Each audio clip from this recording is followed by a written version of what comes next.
Surprised? Yeah, because I think we had great depth. We had guys that had experience.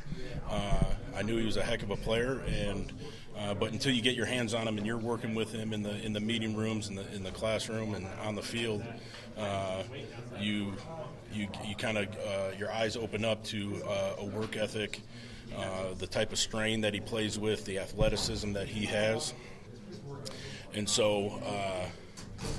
When his opportunity to get in there and win the second scrimmage with the twos, and all of a sudden he went out there against our one defense and was physical and assignment sound and finishing and was great in protection. And as the next 2 weeks progressed, he was able to put himself in a position where, in my opinion, it was clear that he was the starting guard. Was that development, his coming on so quick, kind of what allowed you guys to move beyond?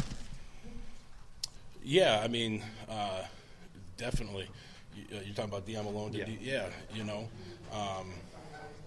And I think it's also an opportunity for a guy like Deion Malone. He's got great hands. He's powerful. But when you have 2 years left to play, you get an opportunity to move over to the other side of the ball and provide depth on that side, and maybe have more of a immediate impact in the next couple of years. So yeah, I would think that is definitely part of the deciding factor there. What have you seen from TCU's front? Coach has been running that defense there since 96, 97, or 98, or whatever it was. And, I mean, he's been doing it for a long time. One thing about TCU's defense, it's almost like I think they've got a definite plan in terms of their recruiting, because it's almost like they're plug-and-play guys. A guy graduates, and there's a guy that has the same body build, the same same motor, and they teach the techniques. They're very, very well taught. They understand the scheme. You could tell that they're smart football players because they're communicating on the defensive line. They're communicating to linebackers. Linebackers are communicating to DBs. They're very well in tune with what techniques they're supposed to play. They're very fast. Quick defensive line. They do a really nice job with movement.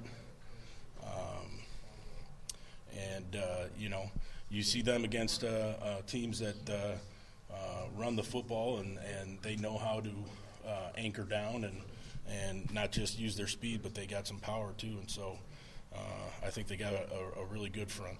How did Ty play the other night? He graded out at 91%. So that's pretty good, right? That's really good. Yeah. No, Yelda Froholt was at 94%. Frank Ragnow was at 91. Johnny Gibson was at 90, and Colton Jackson was at 87%.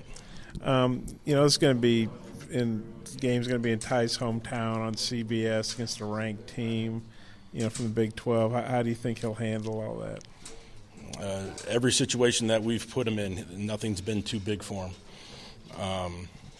Obviously, I don't know if there's any such bigger pressure than going out there and starting as a true freshman, and especially when no one knows it's happening. I mean, you go out there and the scoreboard doesn't even list you as a starter.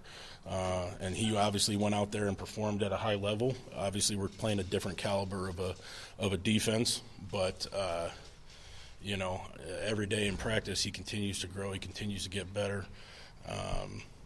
I'm not concerned with it in terms of that, but because what he's proven and shown so far is that the moments haven't gotten too big for him. But were you shocked at how well he played on Thursday? Not with the way he practiced. I figured I figured that there would be a few more, freshman mistakes in terms of technique and stuff like that, but there really wasn't. I mean, he was. I knew he would play physical. I knew he would play strong, and I knew that He'd use his athleticism and his anchor. He's got really good hands. I knew I would see that, but he really didn't make any mistakes.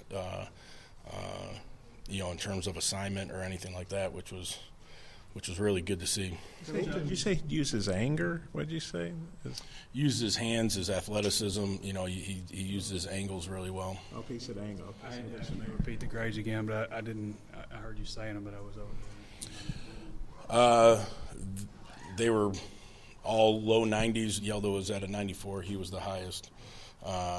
Colton Jackson was a high 80s, 87%. Colton's mistakes came early, then he settled down.